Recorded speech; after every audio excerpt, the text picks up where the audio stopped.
to the sports note for Tuesday, September 3rd. Hope everyone had a great Labor Day. Unfortunately, it's a sports note I really did not want to have to do. And if anybody caught the Wise Guy Sports Show this past Saturday night, you know that we let off with this. And that, unfortunately, is the untimely, unfortunate, tragic, and unnecessary passings of both Matthew and Johnny Gaudreau. Um, Both were killed by an alleged drunk driver back on a very late Thursday afternoon into Thursday evening in their hometown in New Jersey, where they were in town for their sister's wedding and were slated to be groomsmen. The report is that Sean Higgins, a 43-year-old man, was later arrested on 2 counts of vehicular homicide while under the suspicion of drunk driving. His arraignment is actually slated for this coming Thursday, the 5th. And he was a decorated major in the United States Army and worked in a rehab center, where it was also reported that Higgins had, quote, 5 to 6 drinks before getting behind the wheel, and was trying to pass slower traffic on the right-hand side of the road and wound up basically going up the back of Johnny and Matthew, who were riding their bikes in the neighborhood, whether they were doing it for a workout or casual or just blowing off time. The night before their sister's wedding. And nobody's really going to know, and we actually have not heard Katie nor either of the spouses confirm that, and nor, quite honestly, is any sort of bearing on this case whatsoever. But he went up the back of both of their bikes, resulting in fatal injuries, whether they were run over, whether they had stopped and fallen, whether it was the impact. That information is still coming out. There were also several reports that, several unconfirmed reports that Higgins was very upset that he was going to be held over for the better part of a week, as this had occurred on Thursday. He was arrested on Friday, and was not going to be able to be processed until the following business day, meaning he had to sit there the entire holiday weekend. It's a mandatory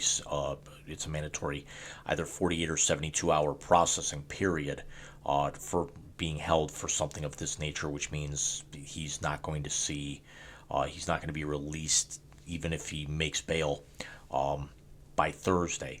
But again, just a completely unnecessary issue that here was Johnny Gaudreau going into the third year of a very lucrative contract.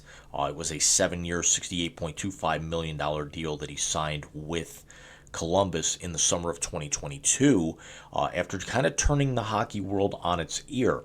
Now, Matthew played 7 seasons professionally. He spent several years within the New York Islanders farm system, played, I want to say, at least parts of 3 seasons with the Bridgeport Sound Tigers, their AHL affiliate.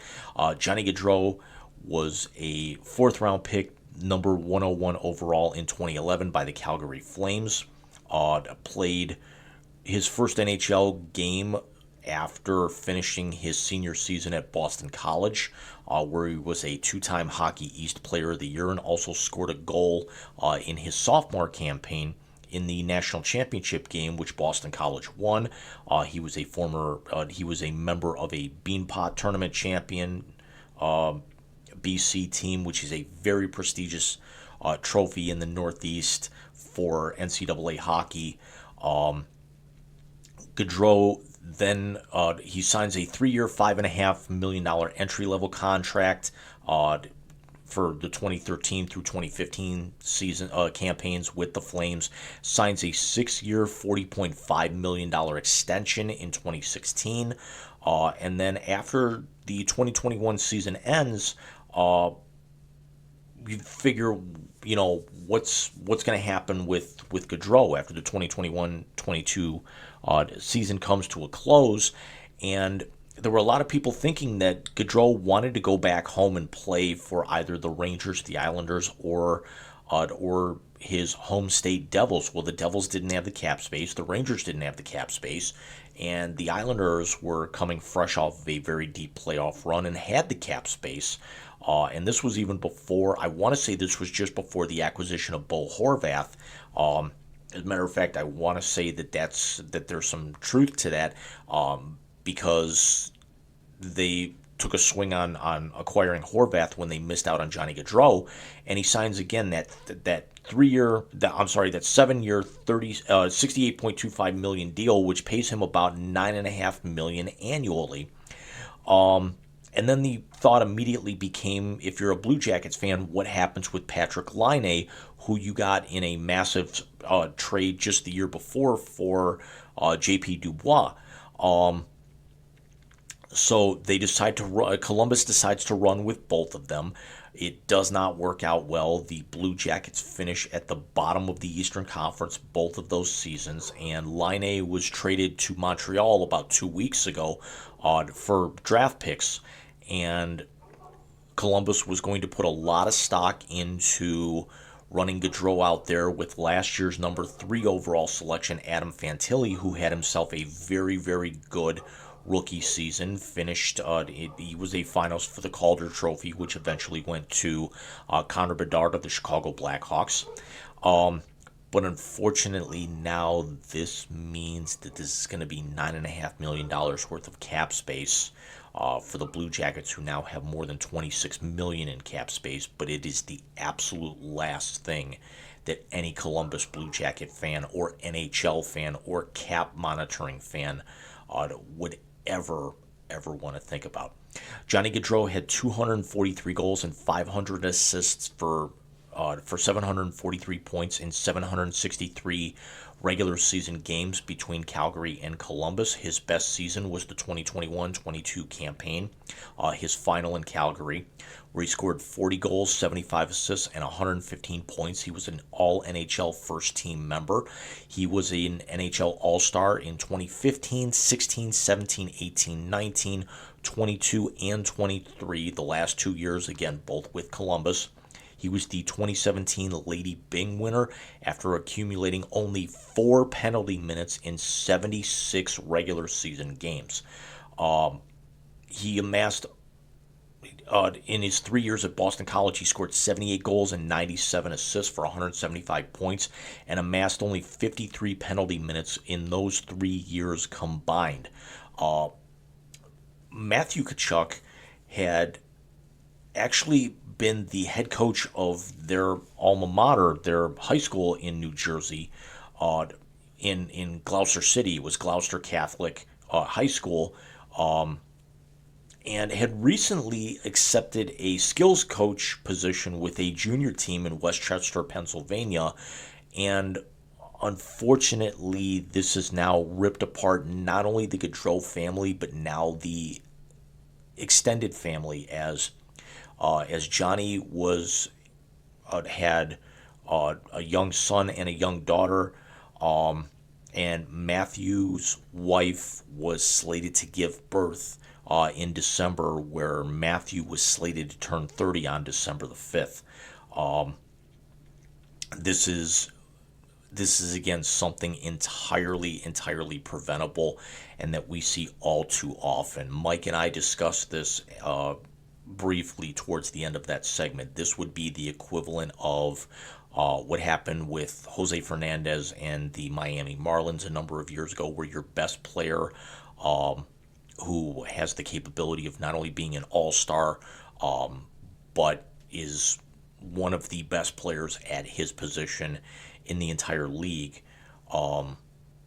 unfortunately passes away far too early with an off-season accident. And NHL training camps are now that we are into September, we're going to be playing preseason hockey in less than 3 weeks, and we're going to have camps breaking. Some of them could be breaking as early as next weekend.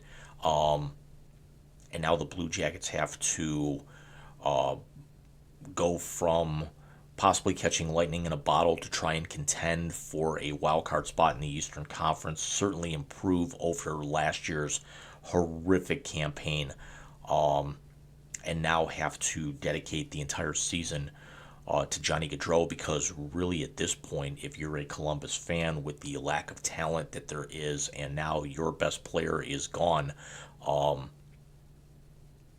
this year is going to be a year-long tribute to the memory and the greatness that was Johnny Gaudreau.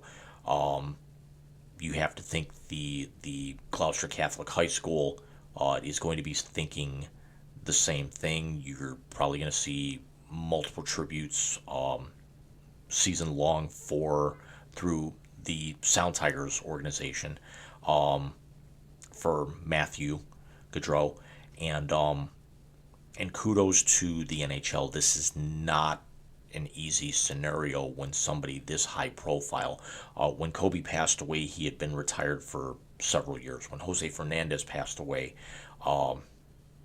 it was again right before the beginning of the season, which is why this one's hitting a little bit harder on hockey fans altogether. And I will absolutely confess I am not a Columbus Blue Jackets fan by any stretch of the imagination. Even being in Cleveland, and their minor league affiliate playing not even 15 minutes from where I live, in downtown Cleveland. But the makeshift arenas, the makeshift memorials, the impromptu memorials that have shown up outside of Nationwide Arena in Columbus, the Scotiabank Saddle Dome in Calgary, you would have to imagine in Bridgeport, at Boston College, and the countless tributes that we have seen from all 32 NHL squads, not only on with official statements on their website, but also really all of their social media accounts, their Instagrams, Twitters, Facebooks, any of them that have TikToks, Threads, their YouTube channels. This one hurts quite a bit, especially with how fresh this season is going to look. This is something that there's a lot of promise for a lot of teams. As a Blues fan, can we get back to the playoffs? Can the Sabres possibly get into the playoffs? Are the Panthers that dialed in to where they can possibly repeat as Cup champions? The Panthers could are looking forward to in just over a month's time raising their first Stanley Cup banner, parading the cup around the ice, getting their rings in front of their home crowd. And now, unfortunately, we actually are going to have multi-minute tributes prior to the start of every home opener across the league. And regardless of whether it's preseason or regular season, the Flames actually put out a video Friday where the ice is all painted up minus the sponsorships on the ice surface itself for the Flames to be playing exhibition games here in a few weeks. And it was a completely empty arena, and just a memory graphic of Gaudreau on all four sides of Johnny Gaudreau on all four sides of the of their jumbotron. And I could definitely see a scenario where the Flames retire Johnny's jersey, and possibly the Blue Jackets as well. I'm not sure if the Sound Tigers would do something like that for Matthew Gaudreau. I could see Boston College possibly retiring Johnny's jersey. And also remember that Johnny Gaudreau kind of rose to prominence because it was right in the wake of Johnny Manziel.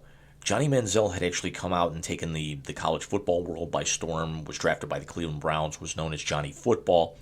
And then Gaudreau decided to capitalize on that and basically kind of dub himself and copyright the nickname Johnny Hockey. And then we saw John Morrison, real name John Hennigan, the professional wrestler, who I believe was signed with TNA Wrestling at the time, was then kind of dubbed himself Johnny Wrestling. Oh, actually, wanted to, but it was also something that in the wake of Johnny Manziel being drafted by the Cleveland Browns, Johnny Gargano, the current WWE wrestler, then started to be colloquially known as Johnny Wrestling, and used that on a lot of his WWE gear when he was in NXT. Then continued, the name is stuck with his main roster call up and his success. But Johnny Hockey, that name stuck, whereas Manziel flamed out really after 2 to 3 years of professional football.